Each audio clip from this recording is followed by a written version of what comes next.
உங்களுக்கு ஒரு அவார்ட் அப்படின்னு நாங்க அவங்களுக்கு கால் வந்திருக்கோம்ல, அப்ப எப்படி ஃபீல் பண்ணீங்க? அண்ட் இந்த அவார்டுக்கு வந்தது எப்படி இருக்கு? Very very happy actually. அவார்ட்ஸே நான் எப்பவும் சொல்கிற மாதிரி அவார்ட்ஸே ரொம்ப ஹாப்பியான ஒரு செலிப்ரேஷன் தான். ஆர்டிஸ்ட்க்கு ரொம்ப தேவை appreciation and celebration. Anything that you celebrate it cross. ஒரு ஒரு பிளான்ட் கிட்ட கூட போயிட்டு நீங்கள் நல்லா அழகாக பேசி ஒரு செடியை வளர்த்தா அது ரொம்ப நல்லா வளரும்.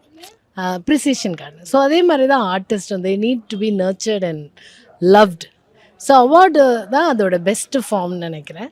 ஸோ யாருக்கெல்லாம் அவார்டு கிடைக்குதோ அது வந்து ரொம்ப ஹாப்பியான ஒரு மொமெண்ட் தான். So I was very happy.